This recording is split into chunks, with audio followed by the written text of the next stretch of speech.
countries, for instance. And if you want progress to happen, the best is 99%. Use the best to 99%. I'm comparing it to international law. So, yeah. And go ahead. 10 seconds. And I can fully sympathise, again, just to say, not from like an armchair position, that if they're pardon my French, if they're taking the piss for like 70 years and they're having called out internationally but not having the law applied, I can get why they're going to physical arms. Makes sense, and is often like even morally justifiable within some constraints. I guess what Sam and I are trying to ascertain now is what does that specifically look like? What kind of physical resistance is justifiable? What can we? Because we're both not pacifists. I think he's already answered the question. No, we're not pacifists. I think he said what? No, we're both not. We're not pacifists. Okay. So we're saying like some. But suicide bombing is not that. Suicide bombing is not resistance. What is that's not resistance. That's what we're trying to find out. What the UN say. Are we in agreement on that? Look, suicide bombing isn't. I've given you the criteria of the United Nations. He's already answered the question. Of course, I don't believe me committing suicide bombing is self-defense. I would hope not. Yeah. So I mean, but I'm saying, what does that look like in everyday life? What does resistance look like according to your understanding in the past? It doesn't look. If you're asking about something that's objective, you can't switch from something that the UN says to then what I think. What I think is irrelevant if we want something practical. I'm saying, taking the UN's definition into consideration, what does the Palestinian? According to the UN, you're supposed. Practice. That's what I'm trying to understand. You are supposed you're even able to take up arms for resistance. According to the UN itself. Yeah, taking a weapon. Do you agree with that? Yeah. But we're saying, what does that? But do you look agree like with in that? practice? I'm trying to give me a Well, case study. they didn't give us specific terms like that's what what we kind of didn't- yeah. arms. Arms resistance is permitted by the UN itself. And I'm saying, give me a case study of what that looks like. A case study. Give me a case What study. if somebody comes to kill you, you kill them back? Listen carefully. What kind of case That's how study it do you looks want? like. Eye for an eye. Wait, imagine you're in Jenin, you're in Ramallah, whatever. Yeah. Is it self-defense to say, okay, there's an IDF soldier, I can just shoot them over there because of the oppression and the part that they're playing in their government that is hurting my people?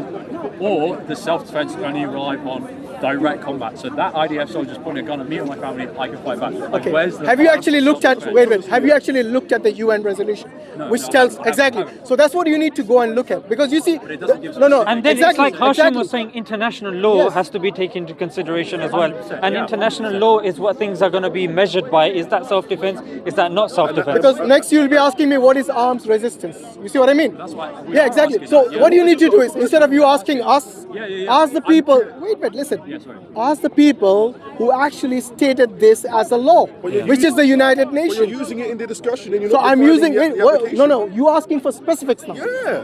What do you mean? Yeah. Specifics is I what we said- have to look at. If you're looking, wait. If somebody tells you arms resistance is allowed, what do you think? Okay, No, wait. Just answer the question. When somebody tells you arms resistance is permitted, what do you understand? They can take guns and they can fight. Good. Okay, Now fantastic. wait. Give me And let me specifics. ask you a No. Give me specifics. Let me ask you a question. You see, I'm turning the table on them. Let me give you a question. No, but if you're going generic, then we can answer quite me ask you easily. a question. But then when you start saying specifics, then you need to ask the people who actually postulated the law, which is the UN. Which is the UN. I can give you examples if you You can want. what? You can give me what? Examples. Examples. Listen, if we say, for example, I think the question is, what would Jesus do?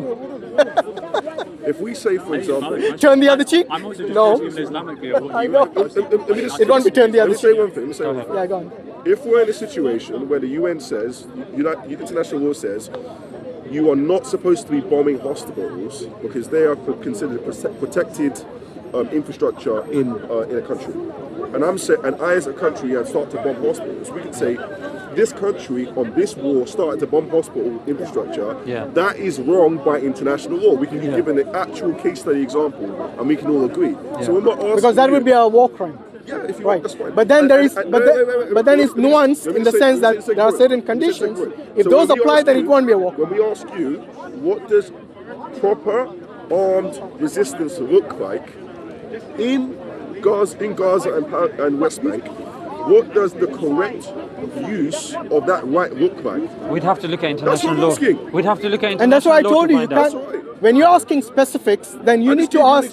Then you need to ask the people who postulated the I don't law, know not international us. law, yeah. Yeah, we didn't postulate it. I'd have to look into Yeah. that. For example, look, That's not a problem. there are clear statements as to what constitutes a war crime. Yes, right now, many of the things what Israel is doing would be considered as a war crime. But the question is this: who would implement it when every time it goes to the UN, it's been vetoed? Yeah. See what I mean? We are actually, all the questions that we're asking here, for the sake of justice, is irrelevant.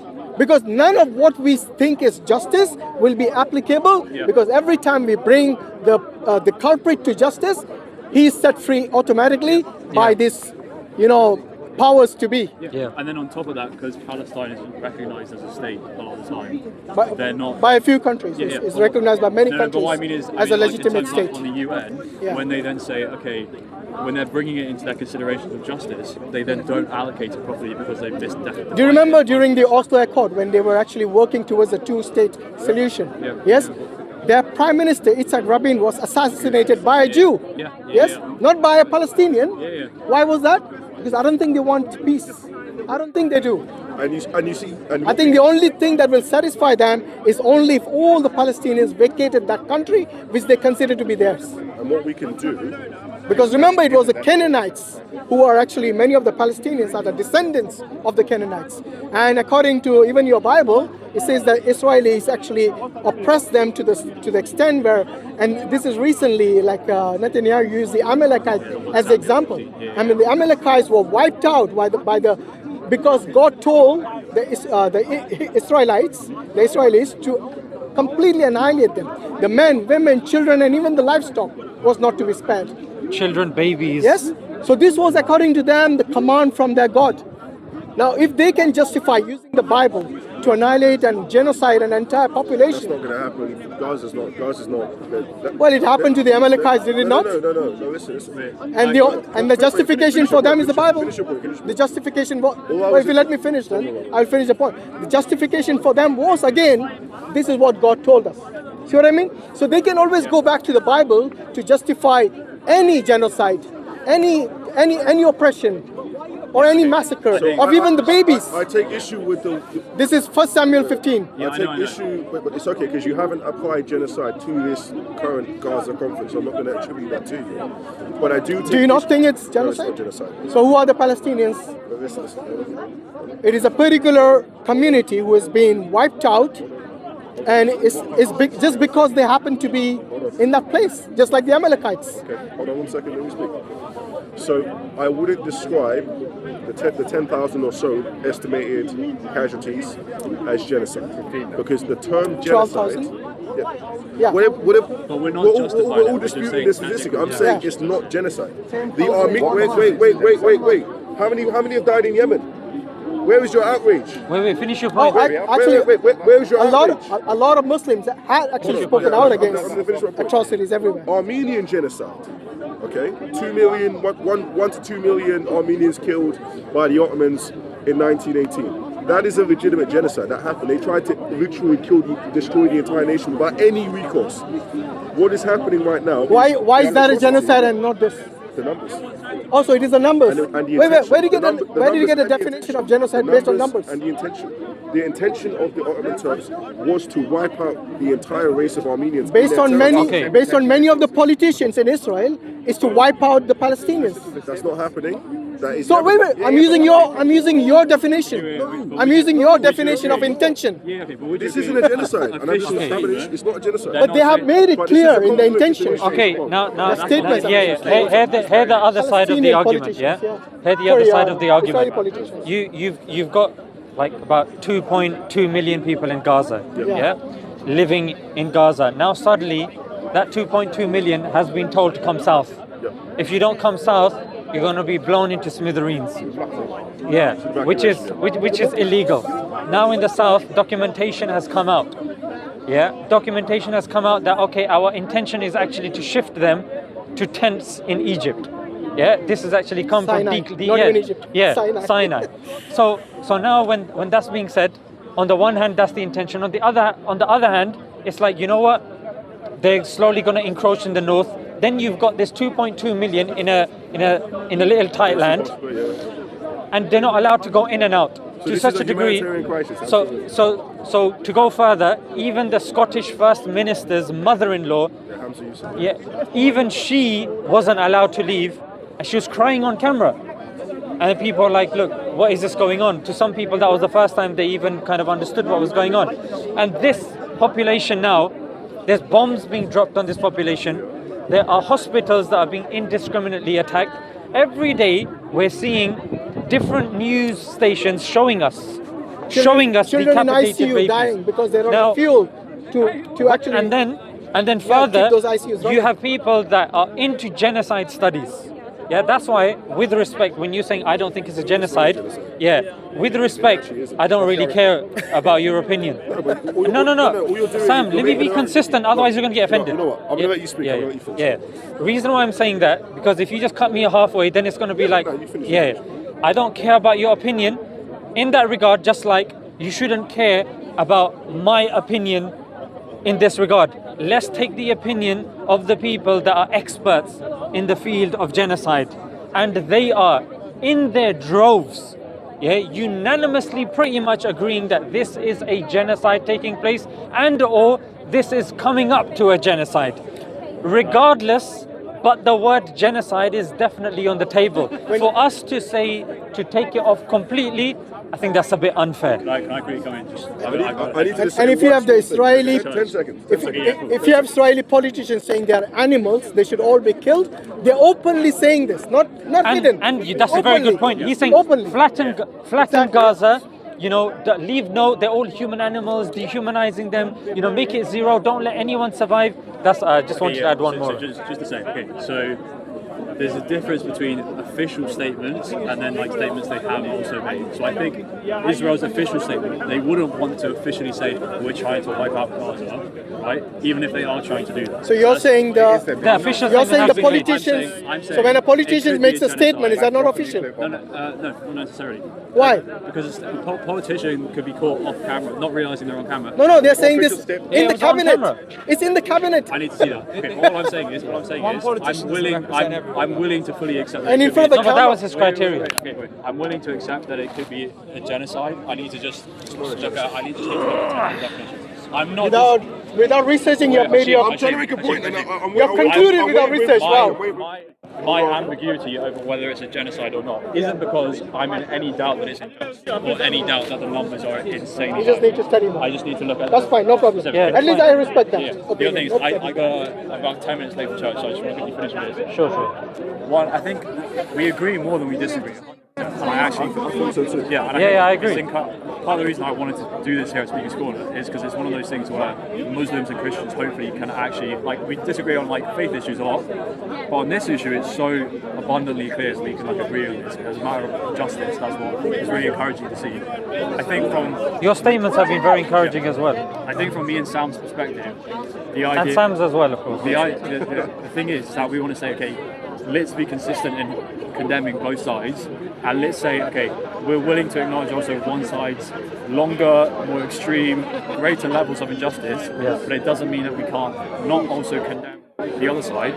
And when I, for example, want to condemn aspects of Hamas, not from an armchair, not pretending like if I wasn't in their position, I wouldn't do the same thing. I might do. If I was oppressed for years and years and years, had family killed, I would be exceedingly angry and wanting to take a loss, right? You can't keep it bottled in all the time. 100%. But from just a purely rational, consistent position, I have to say, some things they're doing are definitely unjust and not helping the Palestinian people. And if we want to move forward, we've got to say, okay, this thing's wrong on both sides, and what can we do? Yeah, absolutely. Look, condemnation is clear. Look, when you read the Quran, it says that anyone who kills someone unjustly, yes, killing innocent is something as if you've killed the whole of mankind. Now, this killing babies in any context is wrong, regardless of who does it. And this is something that the Muslims have consistently said, whether on TV, off TV, online, offline, all the time. But when when a people, sometimes you have to understand their psychological state, which you correctly alluded to just now. Yes, when you are being consistently bombed and your generations so right now, you know what Israel is doing? Indiscriminate bombing of the people. I'm pretty sure what Hamas did now, maybe in the future you'll have people who are doing worse. Why? Because they saw it in front of their own eyes what happened to their women and children. I think and it's not helping anyone. It's not helping the future generation. Yeah. In particular, when you start bombing children indiscriminately, it will not stop the vicious cycle of violence. Yeah. It'll And only make it worse in the future. One thing interesting as well, I think Elon Musk said this as well actually, like, forget morality, just pure strategy, even from Israel's perspective. If for every one Hamas soldier you kill, you end up creating 2 more because they're Not so... 100 to 1 ratio. Exactly, because they're so fed up of the injustices. 100 to 1 ratio, then my you're friend. still not creating a sustainable solution. But anyway, I just want to finish with that. But hey, another point that I wanted to mention was that, you know, when you make Hamas the center of what's going on, I think that, Which I wouldn't, by the way. I'm not saying, Just in this discussion. I'm not Generally, saying I'll put Israel at the center. I think that's a gross injustice, because what's happening is that here is a group that something happened, news is coming out, oh, there's 40 beheaded babies, then it gets proved to be false. Oh, this happened at the rave, oh, that's not necessarily the case. So again, at the moment, it's the heat of conflict. We can't say that this is certain, that's not certain, but there are certain peer-reviewed cases, where, like Operation Cast Lead, Operation Protective Edge, these are peer-reviewed case studies of Israeli oppression that no one can say, you know what, there's difference of opinion, there's this, there's that. Those are case studies that are used by academics. And we condemn them when they do evil. It's just And that's why I'm saying, look, what I'm saying is at this moment in time, things are very up in the air. So for us to make categorical statements and said, no, they've done this. Oh, okay, where have you got that from? Oh, we've got that from Israel. But again, the sources are dubious, and that should also be allowed. Questioning of the sources. That's why I'm saying that the situation goes back and back and back. But if there's, indiscriminate, committing of war crimes by anyone, that of course needs to be condemned. Thank you, my friend. All right, Luke, take care. Thanks for your time. Is Yeah. there anything else you want to say in terms of... No. We just want to say free Palestine. Take care, mate. Assalamu alaikum. Where's my guy? Your guys Oh, here. you got it, yeah? Thanks, bro. I think that is one of your Christians. Is that what? No, it's the black guy. Yeah, the black guy. That's my guy. Yeah, same. I arrived late. I didn't get your point that you were fully bringing across. Just curious. Which point? We were speaking for like 45 minutes. That's what I'm saying. I just arrived 5 minutes. Yeah, some were Christian. The other group were Christians. We were Muslims. They were saying, look, how do we go forward? Right. And then That's the biggest question. and then of course we were discussing about international war crimes. We were talking about evidence is being put forward, different arguments that people are making, what the response on the other side is, and just exploring those things. But in the end, it was that, look, if we are to go forward, we have to acknowledge that there are issues, although disproportionate, but there are things happening on both sides, and there does need to be objective things. I mean, we agreed on international war taken more seriously, sanctions being put on people that are preventing international war taking place, whether it's the US, whether it's Israel, whoever it may be, and It's always a tough subject though, because after all, who's gonna govern a country? Because every country is individual unto itself. It's very tough to. exactly. So when we tried with Russia, it's kind of worked in some way, but not really. So that's the thing. So when that becomes, when something's regarded as international, an international court, that's not being taken seriously, then, like you said, the people, some people, they say, you know what, why should we care? Why should we not just take things into our own hands? There's a limit to what That's what they do. What about yourself? You've come to Speaker's Corner before? No, this is my first time actually. I actually spent 3 years in Israel, living in Israel. Okay, nice. So I have a very different take to a lot of people. But yeah. Okay, interesting. Yeah. Is that your background? Yeah, I'm Jewish. My background. I spent 3 years there studying and everything, and it's a very tough situation. I'm not extremely pro-Israel, but obviously I do favour their side. Me being from the Jewish background and from living there. Yeah, family there, all that sort of stuff. The overarching thing that I find is that I don't see a solution. I don't see anyone really coming up with a long-term sustainable solution, because no one wants death, genocide, anything. But I don't see where we can get to a place where there's actually move on. Like, what's the end of this? Is it going to go back to quiet and then back to you know, more skirmishes and, you know, all this sort of stuff? Or what's the long-term goal? I don't think anyone's really provided ceasefire this, ceasefire that. Whether it works or it doesn't, I don't believe it's a long-term solution at all. I agree with you. What's your take? What do you think is the correct solution going forward? I mean, the correct solution. Your opinion? I mean, my opinion doesn't really matter. I mean, from what I hear about the Palestinians, they claim that their land has been taken from them unjustly, and that's where it started from. Some say Balfour Declaration, some say it predates the Balfour Declaration, where certain people got involved that they really shouldn't have necessarily got involved. And then when they get involved, then, you know, issues started kind of coming in. And then now the solution that the British government is positing is a two-state solution, which a lot of politicians claim. Right. And, you know, I don't know. I mean, I'm sure you can tell me about the two-state solution. But have you been to Gaza, Israel, that area? Yeah, I've been to Israel. You've been to Well, I've been to Palestine, like Tel Aviv, Jerusalem, Masjid Aqsa, So if you, Hebron. Nice areas. If you've been there, you can understand that, as well as the political side of whether it's right, whether it's wrong. At the end of the day, every single person who's grown up there saying it's their country, whether you're Jewish, whether you're Palestinian, it doesn't matter. So the idea of a two-state solution is kind of, you know, I would liken it to like in America, where they say, you know, if everyone gave up guns, it's never going to happen, because it's just so ingrained in the population. That's what I believe. Especially with the settlements, it's become correct. Near impossible. On both sides, there's been, you know, no one's pretending that any side is totally innocent. So whether